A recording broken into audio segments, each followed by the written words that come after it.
here tonight. We're redoing the video and audio interview with Theo Garfield from San Diego, all the way from San Diego. Woo! Welcome, welcome. Welcome, thank you. What's happening, Miss Linda? Well, I get to interview you. I understand that you hate Mondays, but you like lasagna. Okay, thank you, comedian Garfield. Hey, Mondays, but I love lasagna. Comedian Oh yeah. Garfield. How do you know when it's Monday these days? You don't even know no more, especially now we're not working, so you don't know if it's Monday. You just know if the lasagna good or is it old. I mean, what's up with the lasagna? Who made the lasagna? When did you make the leftover? Everybody eat lasagna. I always eat leftover lasagna. What's your favorite way of eating lasagna? Like anything special you like put in it? I mean, no, not necessarily, but I don't do shellfish, and I don't do pork. So just keep it, basic, authentic, the beef. And I live, in Little Italy right here in San Diego, so it's nothing but Italian restaurants. Ooh, that sounds so good. I love Italian. Oh yeah. But I don't like Olive Garden Italian. That's not Italian. No. I don't know what No, the that's heck you said Olive Garden. They closing them down though. Hey, that's funny though. You said Olive Garden, that's not Italian. What is it? They try to act like they're Italian, but they're not Italian. What are they? They're like American. I want to sell food. That's all. Yep. Oh, okay. Have you ever gotten a meal there and you get it to go and it breaks through the bag? It's so heavy. Oh no, I never have. And it was years ago we used to go there, when they first how they marketed it. But nah, that was never no place on my list. Yeah. So you like Italian food? What other kinds of food do you like? I mean, I eat a lot of food. I mean, certain foods. I just don't do the fast food restaurants, and I don't do like pork. I don't do shellfish. And like West Coast, one thing about the West Coast, they conscious about their diet. So, excuse me. So you don't see a lot of people out here that's not conscious about their diet. I lived all around the country, and so people, like I say, on the West Coast, conscious about the diet. And then when you're on stage, when you look at your film and look at your work, you got to pay attention to that because you got 1,000 people in the audience. They're paying attention to your silhouette up there on that stage. So I always been conscious of that as well. So I take conscious in my diet and also, for running and walking. What did you say at the end there? For as walking, I run and I walk. I do a little bit of running and a lot of walking. Like how many miles of walk can you do? I have been known to do 20 miles a day, but usually 5 a day. Okay. I was finna say, because when I come out there, I'm going to test you. Yeah. I can walk all day. All day. Oh, yeah. It's refreshing. I mean, I think it's good, though. The cardio, the mind, relax, look around. I think it's awesome to walk. Meet people and make them smile. Oh, yeah. It's awesome when you can make people smile, especially right now. Yeah. It's all about making people smile. Absolutely. If you can see they smile. Yeah, you can't see through the masks. Nah. We're good at wearing masks, but this is a whole different kind of mask. Oh yeah, it's different. So remind me how long ago you started comedy and what got you into it, because I forgot. What? It's cool. I've been doing comedy like probably going on 14, close 15 years now. Excuse my throat. But what happened, I went and attended the show and it was a comedian that was performing. And I have a thespian background. And I always wanted to get on stage, but the comic that was performing, he's out there now. He's pretty big. He just kept on targeting me because we went to high school together. And he wasn't negative, but I didn't want that kind of attention. And he was just targeting me, just all this and that instead of doing a good set. So I was upset. And my sister, she say, what you always said, you always say you're gonna counteract people. Do it better then. Because I wanted to call him and fight him. I was angry. So maybe 1 week I went to the Stardome in Birmingham and I performed, which is a known club, the Stardome. Then the next week I just flew to New York and I never looked back. I went to New York. I went to a top places in New York. I went to the Carolinas. I went to the Broadway Room. I went down to French Quarters somewhere, and I done several places just that week. Went up there for a week. And I went to Atlanta because that's a hard place, and we kicked there for a week. And the rest, I just started working hard around the country, meeting comics, supporting myself, investing. I never looked back. Wow. So what are some of the great clubs that really got you like motivated to keep going? Like I it can mean, be of hard course, doing road work. it's extremely hard. One club, like I say, the Stardome in Birmingham, Alabama, of course, and Atlanta, they changed it up as a comedy theater, but I can't think. What was that number one club? I can't. Ah, man, it's sad. But Atlanta, they're very strong. But really, Denver, Colorado is very strong in Denver. I was telling somebody this morning when I first moved to Denver, my first 90 days there, I done 100 open mics Wow. because you can do three a day. And I was so like, hey, I was so dedicated, and I walk. I didn't know where I was going. I park my car. I would think it'd be one place, it'd be another. I'll just keep walking. It'd be like 5 miles, 6, 7 miles. But it's all about the underlying dedication. Never giving up, never Uh, looking back. Absolutely. That's amazing. So where did you get the drive? Have you always been this driven to succeed that's worked in your favor?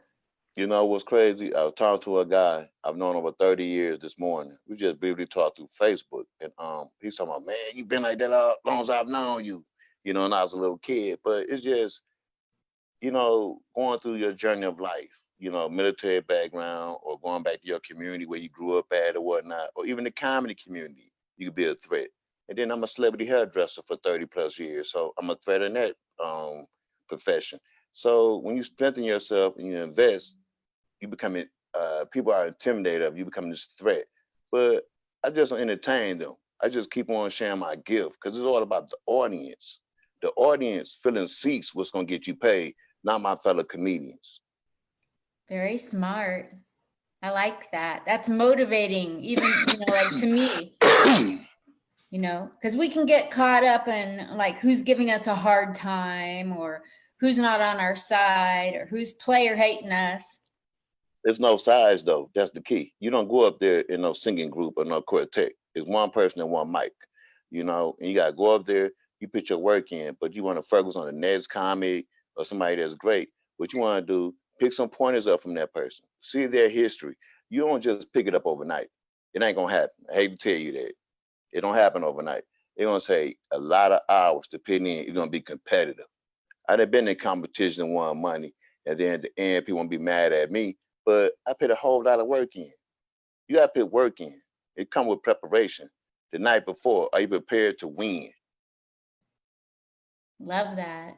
So let's talk about your military background again. Can you explain that to me again? Oh, I've done 5 years in the United States Navy. I dealt with intelligence, top secret stuff like that. That's what I did, and I done my first tour in Guam. Then I done Long Beach off my ship and went to Desert Storm. I went out Thank there in '89. I came back in '90. I got out and I entered barbering school, and then I proceeded to go to cosmetology, and I started working with major manufacturers or whatnot, and going around the world doing hair actually. And then, like I say, I proceeded to get into comedy, and been doing comedy close to like 15 years around the country as well. Wow. And I perform So from do, coast to coast. so do people who come to your show, are some of them your celebrity clients that are dying to hear you on stage? I mean, of course, I mean clients that come to the salon, they'll come to to the shows as well. If I do local shows, but on the road, people, know of you or whatnot, and you out there. People, of course, they come to your shows and things like that. Of course, people I've met in the past, and then the tours I've been on, people they come out and support me continually. Yes. That's lovely. So you're still going around the country doing comedy. And like, to this day, what are some cities that are really happening that work really well for you? Is it still Atlanta. Colorado? Oh, Colorado. I love the guys out there in that community. A different kind of comedy community, just like San Diego. But LA, of course, but Birmingham, Alabama. Atlanta, Georgia, I love them. But Los Angeles as well, they lovable as well. But those three markets there, they're in New York. I got great people out in New York. They great, you know. But really, they're all around the country. Once you meet good people, you meet good people. Yeah. You have such a great attitude, and you've been in the Thank you. business not to be jaded. And, A lot that's, of hard work. I didn't know it took that much work, and I wanted to give up several times. But when you look at how much you invest, time, a lot of money, you can't give up. And then what's your intentions? Who's your audience? I want to make people happy. I'm gonna get your mind off this crap of life. I want to be offensive. I don't want to hurt no one. People, it take a lot to come out. So when people come out, why do you offend them? And a lot of people think that's cute and all that and pick on the crowd. Leave people alone. Go study your craft. have some jokes. Have some jokes. Make some sense. Do your homework. Like when you're writing a joke, they say to write the joke and then put it aside and write it 10 different other ways and try to dig deeper. But I mean, who really want to do that kind of work? The average person that go to work, they quit because they find out it's on work and work. Yep. You know, the man who invented work, he quit. Yeah.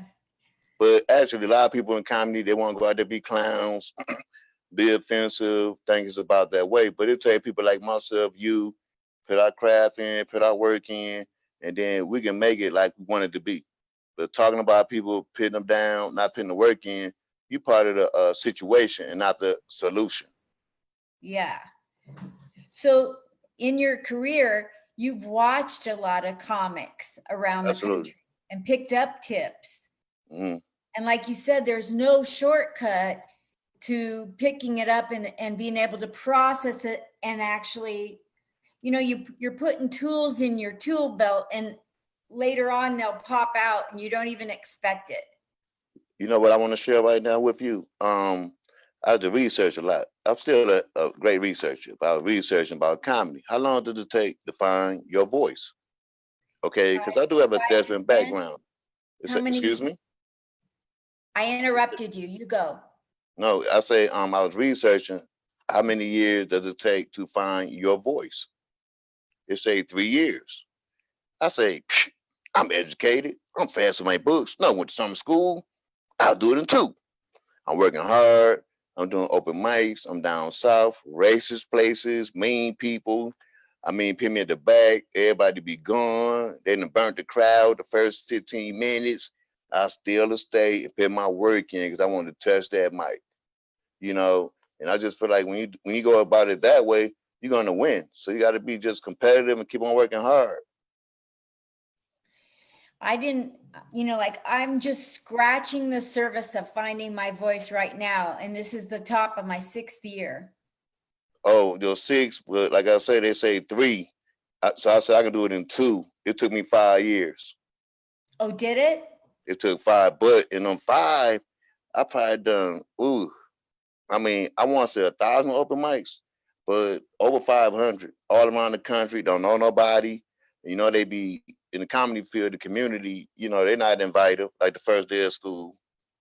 But like I say, you got to go out there. You got to bring it. Put your work in, and you'll separate yourself, and you can win. You just got to want to win.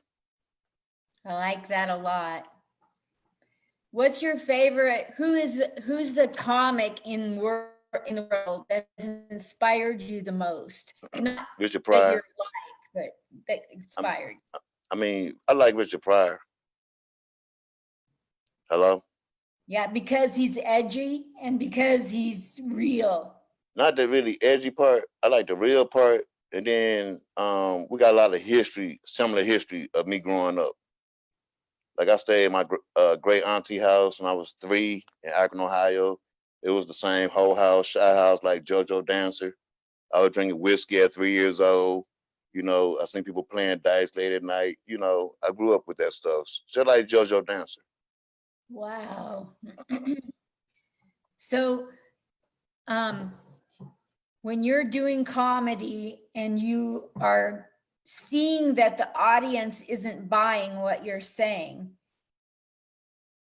Do you switch gears, or do you just push harder and push through it and Oh sell it? no, you can't. I'm not pushing through that. I'm coming up off of it quick.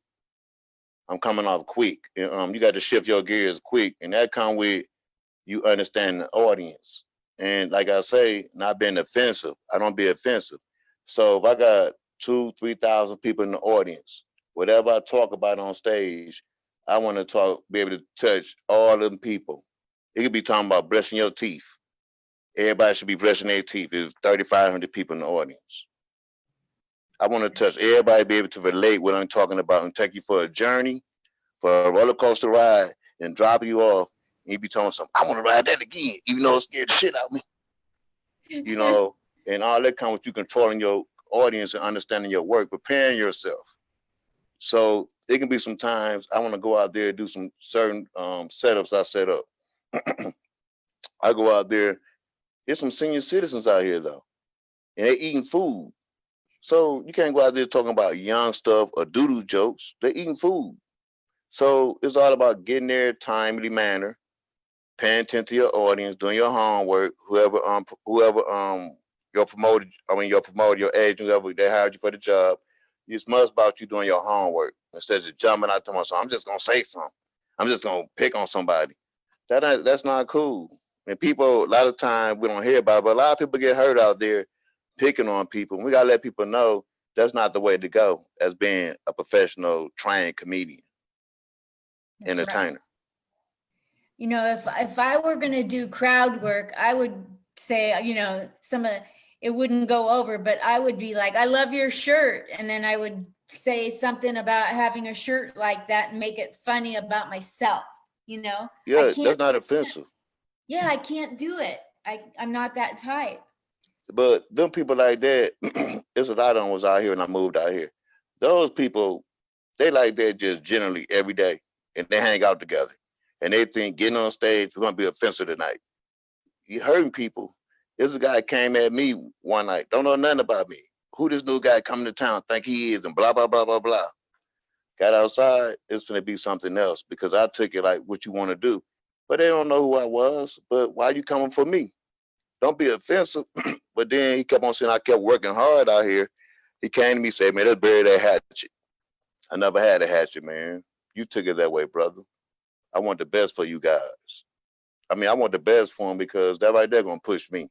Because it's not gonna stop me from working. I'm gonna continue to work hard. I like that. We should all want the best for each other. There's enough room in this world for all of us to do well, and we're only going to do better if we help each other. Dang. That's how I feel. I don't like all the infighting that happens in different circles. Did you go away? Can you hear me? Where you at? Must be a technical issue. It froze up on this end, Theo. I'm going to text Theo. What a trooper is he? I'm going to say it froze up.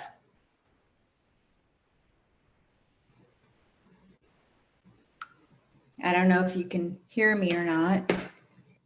Oh, he went out, so he's probably going to go out and come back in. So let's hold on. Yeah, Theo Garfield, 15 years in comedy, never giving up, always fighting through everything, willing to give it all and not look back. He left what was comfortable and went to New York and hit the clubs and didn't look back and has traveled the country ever since. He's just willing to do the work and stick to it and not give up. It's really inspiring. So inspiring. These people every interview just humbles me. Like the last interview I had was Jimmy Celeste. He's been in it since the 70s. And he's the nicest guy ever with the most amount of stories you can imagine. He started at the Holy City Zoo, did stand up, like Catch a Rising Star as a regular. These people, and then Robin Siegel-Laken, she's done over 50 commercials and movies and comedy. I'm not sure if Theo's coming back. We'll just see if what he says on text here.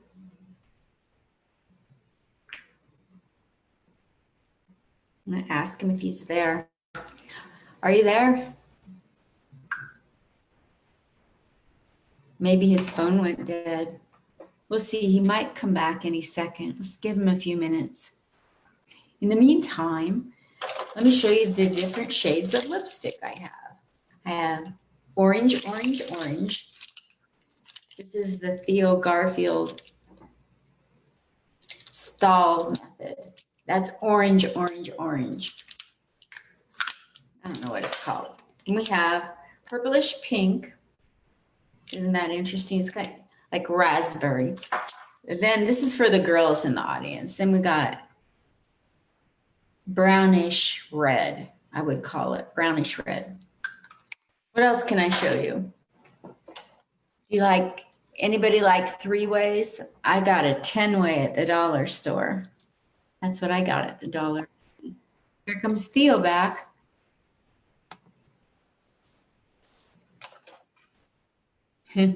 Oh, here we go. Hi.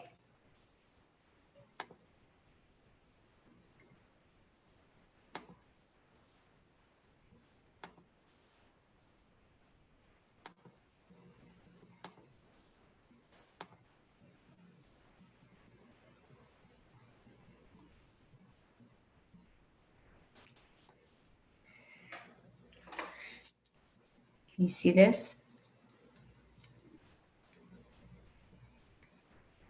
It's a 10-way. Oh, he went away. He'll probably go out and come back in. This is flyers from Portland, Oregon, when I was at Harvey's Comedy Club. This is what you get when the guest falls off the wagon. These are my pom-poms. I have a cheerleading outfit. Sometimes I go out with my cheerleading outfit and go, who wants to hear a joke? Because I live with, there's a lot of veterans and they like to hear jokes. And I like to cheer them up with my cheerleading outfit. Yeah, that's the deal. We got a lot of good information out of Theo, man. Telling us all his secrets. Here he comes back again. Let's see where he's at. Hopefully. No, that didn't work. Here we go.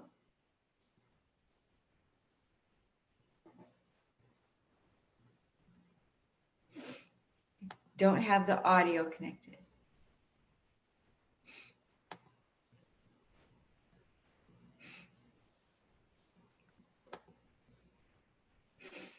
Let me tell him that no audio. Push buttons. No audio.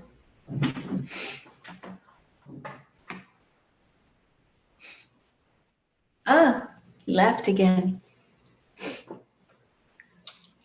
He'll be back. He goes in and out more than In and Out hamburgers, more than you do at In and Out. I know there's an In and Out punchline here somewhere. But I'm trying not to be gross because we're in the middle of a pandemic. It's not appropriate. Too easy. It would be too easy to do a really nasty In and Out joke. Anybody want to see my OnlyFans? These are my OnlyFans. They're the only fans I got. Yeah. If you better wish that Theo Garfield comes back so I quit doing this hokey stuff. What else have I got to show you? These are my special glasses that I got at Dollar Tree. They look like $15, $20 glasses. Look at that. They got special markings on the temples. Oh yeah, it's high class.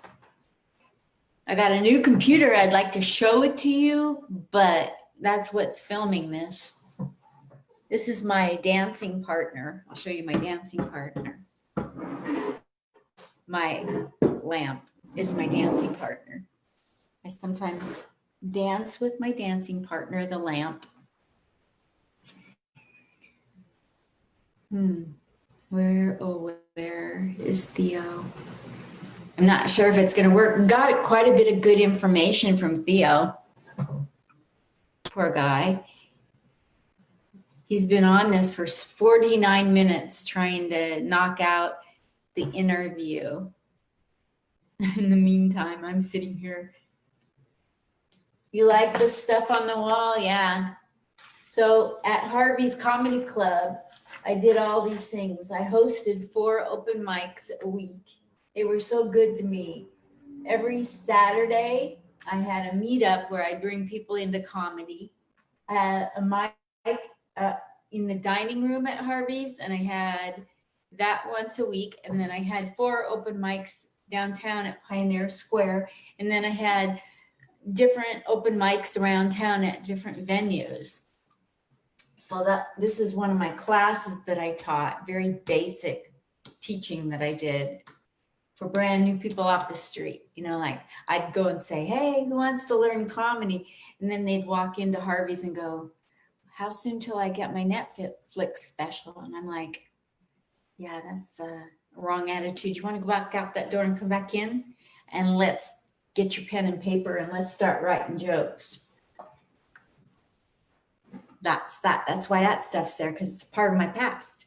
I needed a backdrop. It's the best I can do with a backdrop during a pandemic. Well, here comes Theo again. Let's see what he's got to say. Let's hope his mic connects to my mic.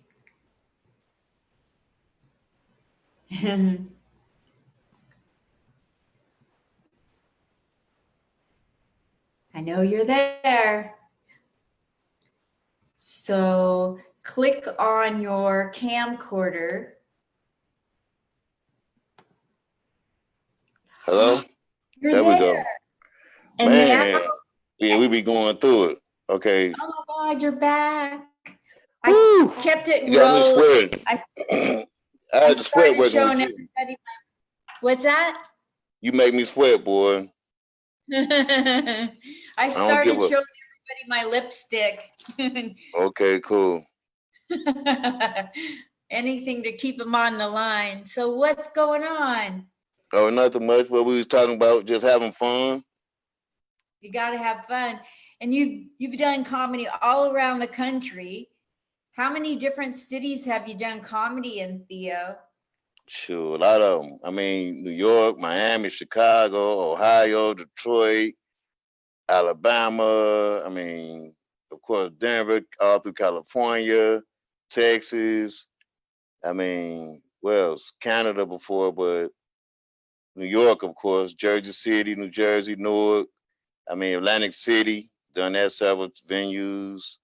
Probably a couple more. Oh, Tennessee, of course, because Zany's Tennessee and Zany's in Chicago, both of those.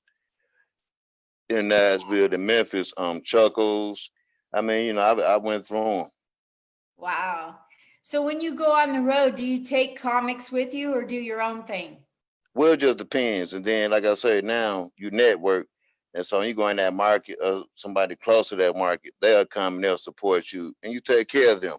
Because that's the thing. I done host rooms, had rooms, take care of your people. Or if I'm on the road, take them on the road with me, I'm gonna make sure you taken care of as well. I don't want to take advantage of people.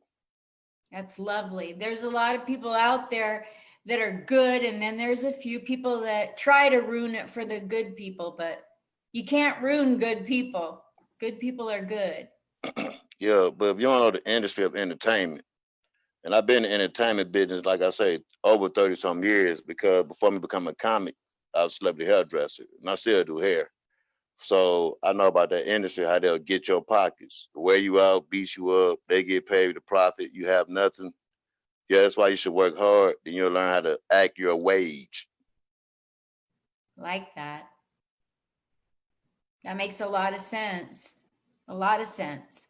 So what's next for you after the pandemic? You said what connects? What's next for you? Oh, LA. I have shows. I mean, it's a lot of connections in LA. I'll be LA, and then of course I'll be up in Vegas messing with you. But I'm gonna go down to Birmingham. I'm gonna go to Atlanta soon. I gotta go hit Atlanta, LA first, then Atlanta. You know, network, get some, support these clubs. Go out there, support my fellow comedians, and then, like I say, at the same time, go out there and share my gift as well. I love it. You have the right attitude in every way. Thank you, Yeah, it's so man. true. Your platform is so awesome. Oh my God, you keep upgrading. That's so awesome. I'm so proud of you. Oh, that's I don't so tell you where it's gonna take you. You're connecting comics. You're getting something to do right now. We're going through, and then, man, I'm gonna call you. I gotta tell you something you did for me, man. You done a blessing for me. You don't even know. Is that But, right? oh man, yes you did. I mean, you're cool. You all right with me. Way to go. I'm so proud of you. Thank you so much. Oh my gosh. That's how you was important. You made your move to Vegas. I said, look at her. What's she gonna do? You was networking, meeting people. Then you done this. You just kept going. You said, okay, it's an idea. People doing it, but not on your level. You reaching out. People that are coming in, joining you. You upgraded your footage. It's so beautiful in your spirit. I mean, oh girl, you doing it. You know what the deal is with me is that, like, beautiful in my spirit, I know what pain is like. I know what it's like to be put down, slapped aside, discarded. And I don't want to do that to other people. I'm That's telling you all. what. Oh yeah. Just like I was gonna say, I won't even say I'm people who ever watching it because last time I told you was like, the comedy shut down, hair shut down, can't get no money. And I'm out here in California, like they say, expensive, pricey. You got bills, and you like cash up, and I'm out there asking, and just doing $25. That was like $2,500. I mean, what that meant the gift you blessed me with.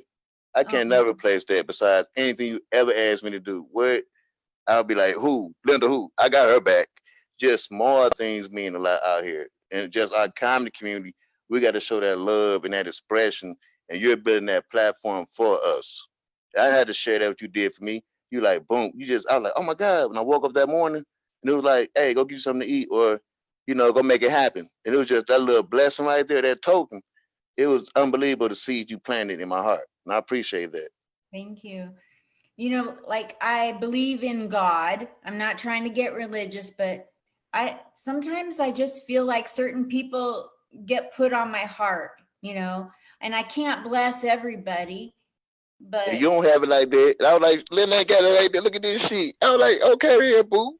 And like every little bit count. And what I had to pay, you'd be like, wow, but every little bit count. And it wasn't even the amount. It was just the principle. And I knew that spirit, how you just shared your spirit of love to me. And I was like, so much of a blessing. thank you. I appreciate that. I love doing the interviewing of the comedians and what it has done. You have no idea. I mean, I've been in the comedy thing for under 6 years with a brain injury, trying to do comedy as like a geriatric, trying to find my voice. And like, I've been so humbled by all the talent. People come on here, you don't even know who they are, and they've opened for Cheech and Chong, and I'm sitting here like working out mics, trying to get on shows, and I've done, you know, maybe 10 minutes max. And you got people that have been doing 2 hours and 100 different impersonations, Yeah. magic and ventriloquism. And this is so humbling. And I love drawing stuff out of people, like getting you to talk. So great. Like I said, man, it's awesome because once again, you getting these comics, you building a platform. You got comics that are gonna be great. Me myself, for I be in big movies or what doing big things, and it's just you built this platform right here. You got some great comics coming on here, and you're interviewing them.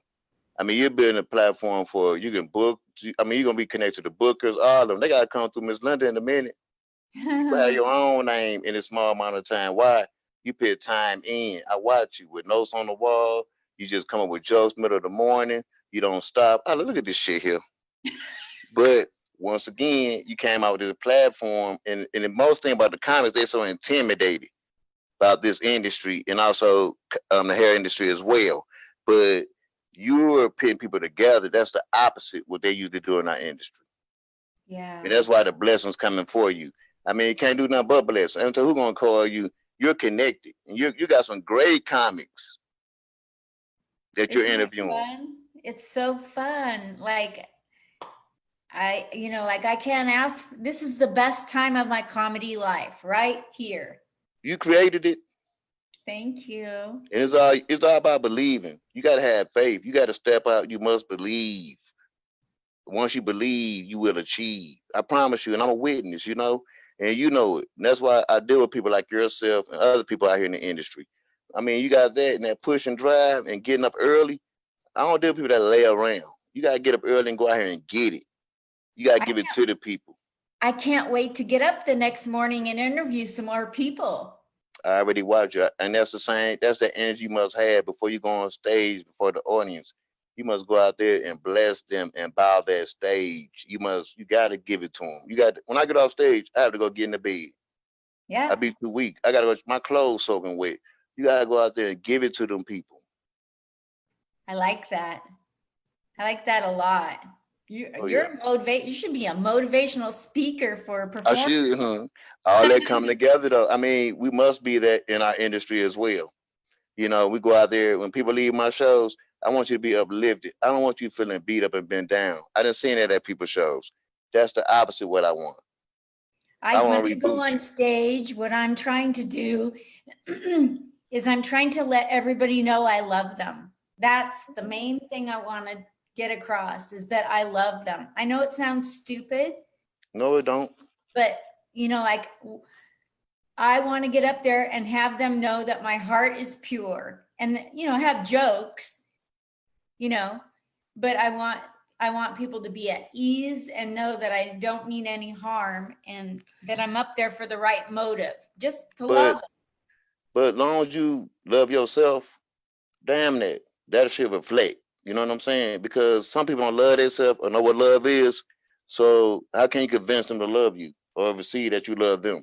People live a lifetime and never get a flower. It's true. And people be like, I ain't getting no flowers. That's important. Or just that $25 once again.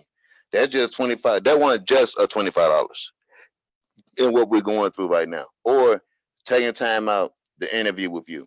Why not take time out? Because the people that take time out for you right now, you won't forget them people. And there's people now that will shut their doors on you that you thought would be there. But you got even people way better than those and much beautiful for you that's coming into the picture now. The right people are coming along, and the ones that aren't meant to be aren't for it. I had a really famous person tell me your audio and video is crappy. And I could have sat around and cried about it, but I decided, okay, I'll dig in my pocketbook and buy a new computer. What the heck? Yeah, you're gonna be part of the situation or the solution. Yeah. Somebody will come and you be part of the solution, support her, help her out. Don't beat her up. But some people they conditioned to do that crap. Yeah. Nobody's going to get me off my game. I know that I belong doing this. I'm going to be doing this long after the pandemic because I love it. Oh, you ain't no telling where it's gonna go. I can't wait to see it, boy. Oh, I'm so excited for you. Thank you Because so much. people try to do the same thing, but you keep on doing it and your spirit different. And you grabbing a multicultural, you grab people from different levels and spirits you grabbing. Oh my God. It's gonna be they can't take it for what you have for them. Thank you so much. It seems like you understand where I'm coming from. Yeah, I got scars and battle wounds. Yeah, totally. No, I grew up just adoring comedians, and I can't believe that I'm getting to interview people who, I watched and idolized. Like it's no big deal to most people, but Wendy Liebman is my idol. Oh, that's cool. And I got to interview her the other day. Oh my I God. mean, like I say, you getting your blessings. I mean, me and Sinbad cool. Like I say, several of the guys I went to school with or whatever, and I know them personally. So It's awesome. I see them coming through, or I turn them on your way. You know, I tag them in, and that's what it's all about: supporting each other, because we're all together anyway. If you see, we're all related. Yes, we are. I Yeah, tried to, I was talking with Sinbad on Twitter, and we used to talk on MySpace, and I said, "Do you remember me?" And he said, "Yeah." And I said, "I got this thing." And he goes, "He's going to do it." And then something went, he's never come on, and he had me contact his secretary, and she never replied.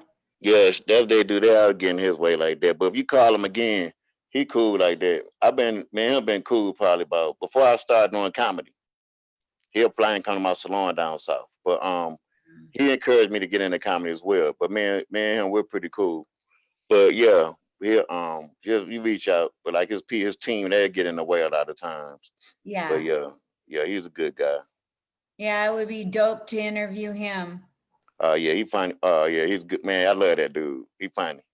Anybody that knows him, I live here at a veterans, a place for veterans, and somebody was bringing food to the veterans here a couple months ago, and I said to one of the cooks, I said, I do comedy for veterans, and he goes, "Well, I was in the military with Sinbad."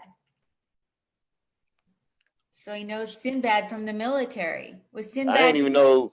I know he went to school and played basketball in Colorado, but I ain't never know he went to the military though. Maybe not. Maybe this guy's blowing smoke. Yeah, I don't know no military part of him. I know the because he went in the acting or whatnot thespian, but he went to University of Denver and played basketball. I don't know about no military crap. I ain't gonna say he didn't. He could have been ROTC, could have went. Could have. But he a great guy though. He's not nobody that I love Sinbad. Yeah, he's been great. Like when MySpace and Twitter, when Twitter Mhm. first came out, he was talking to the regular everyday people all the time. Man, when he be on tour, he be driving by himself. Then he play guitar now, but he'll get in the rental. He'll go all around the country. He be by himself. He'll talk to people. He relate. His audience, they be jam packed. He have nice amount of tickets, but he gonna go out there. He gonna give you his soul. He gonna give you his spirit. I learned that from him. He gonna pour into you. Wow. Well, you got a lot there. You're so insightful, and you're like a motivational speaker for the industry. I mean, that's our purpose. We gotta do it in a funny type way, and that come with the art. That's my thing. And everybody don't have that inside of us, but we gotta be able to bring that out and motivate that person that came that didn't want to come out that night. They're sad, whatever they're going through. You gotta get their mind off there and take them for a nice, beautiful ride, and then bring them back and drop them off, and they want to get right back in line.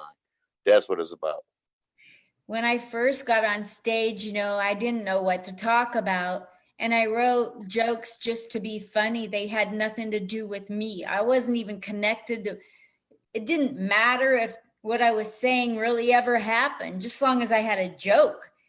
And I wondered why people, wanted to go smoke a cigarette when I went on stage. And somebody challenged me, have you ever, thought about being authentic? What that mean? Like, have you ever thought about being real? Like, have you ever thought about digging down deep to what you really are about and talking about that? And I mean, that's what I do. yeah, but it That's took my thing. it took me till last year to figure that out. But that come with you, like I say, finding your voice. Hmm. You got to have the art to be able to go inside your subconscious mind and hold a conversation. See, when I'm on stage, I can't see the audience because I'm inside my subconscious mind. But when you Wow. go mess with people in the audience, you didn't prepare yourself, nothing like that. They'll just take it from you. And that's not what it's about. You got to go in there prepared. Okay, I got several topics to talk about. I know how to engage the audience and move it around, connect it, and bring it back around and make it all make sense what you're talking about. And so ever since I figured out what is authentic, who am I authentically? And when I figured out two things about me that are authentic is I love getting older. I love it. And most people older get up there and complain. And people don't want to come and pay for a babysitter. There you and go. drink. So I talk about all the advantages and all the crazy things I go through in my day being at this age that crack me up. Like a policeman stopped me last night because I was in the middle of the street. This is And what really happened? true. And I wasn't jaywalking. I was walking in the middle of the street. Jaywalking is when you cross in the middle. I was in the middle of the street walking the street. And so he was telling me that I can't do that either. And I said, but you have tweakers over here and tweakers over there, and I'm scared. And he goes, then go home. And this is the stuff that happens when you're older. So you have to cope with it and make it funny to survive. But see, once again, there you go. And so now, like I said, you just stick on sticky notes and stuff and all this, all that, doing your homework, go out there putting jokes out there. That's a lot of work. So you do your homework. If you funny, you funny. Not being offensive. Like you say, most people, what they do in the audience, gonna be a lot of older people want to come out. That's a great audience. And now you just making fun of this shit. Hey, I'm 69. I work out. This how I look. I attract this. I attract that. I do this. I do that. That shit funny. I love it. And ever since I figured out, I'm older and I love it. And these are the crazy things I do to get attention because nobody better ignore me and I'll do whatever I want. Oh yeah, but see, you making it funny. You're not going out there being offensive anymore, being a clown. You're being a comedian. You're putting work in. You're not to control it. And once you get it, you're not to control it. And you control it. I can get off this subject. I can go back to this subject. I make it all go together. You controlling it. But when you being a clown, you just being a clown. Yeah, there's a difference between being a clown and being a professional comedian. You got to work. It's a lot of work. You got to do work. Put the work in, and it'll show.